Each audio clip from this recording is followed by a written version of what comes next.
สวัสดีบรรดาทานน้องมื้อนี้เฮาสิพามาเบิ่งวิธีการเอากุ้งเนาะกุ้งกี่ฟอยมื้อนี้ตอนแดงเฮามาใส่ไว้แล้วมื้ออื่นตอนเช้าเฮาจักสิได้มาย่างเนาะอันนี้เป็นแม่น้ำที่ว่าเฮาบ่อนเฮาสิใส่แนวลักกุ้งเนาะหรือว่าภาษาหนึ่งเกิดว่าโง่เนาะภาษาบ้านเฮาเอิ้นโง่อันนี้เป็นอุปกรณ์ของเราเนาะอุปกรณ์เราตัวนี้มันกระปุกเหยื่อสำหรับเหยื่อมันเอาป่ามาปนกับปลาแหลกเห็ดให้มันสีเนาๆเนาะเพื่อกุ้งสิเขามากิน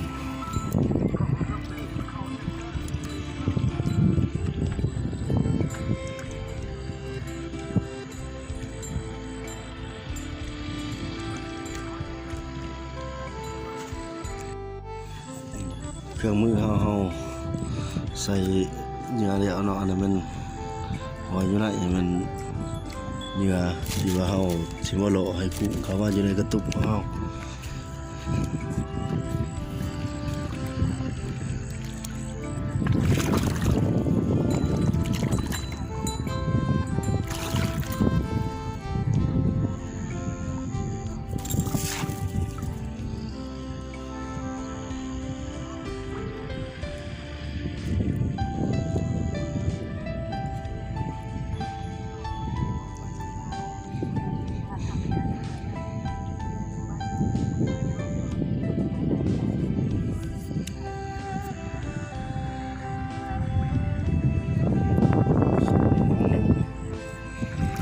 ก่อนเขามีอยู่7 หลังเนาะ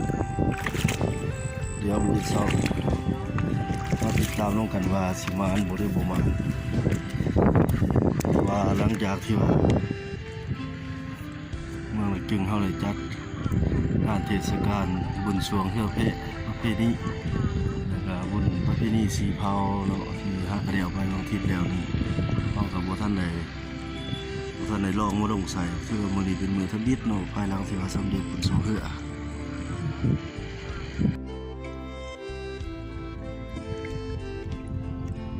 บรรยากาศยามเช้า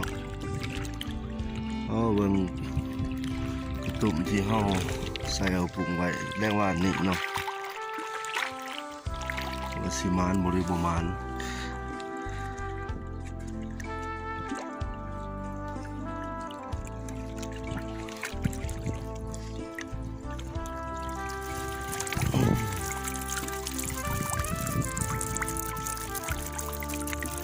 ปรุงก็ได้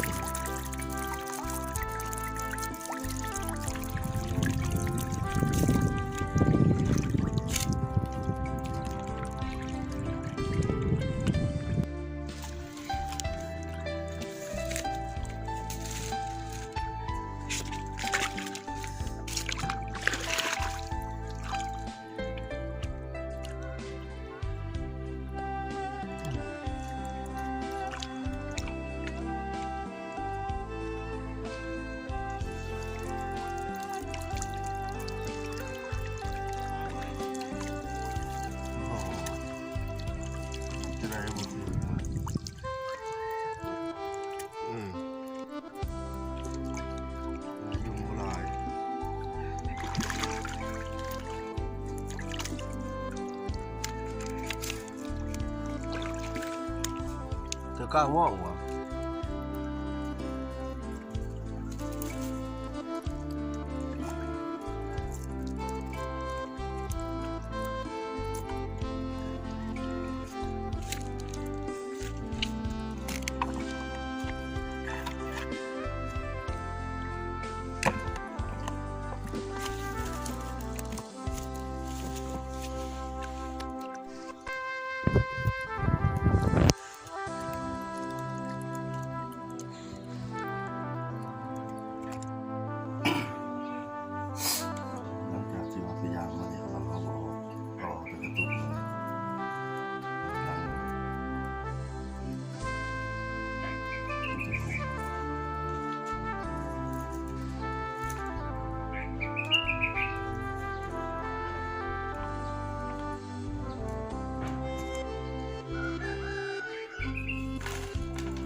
ผล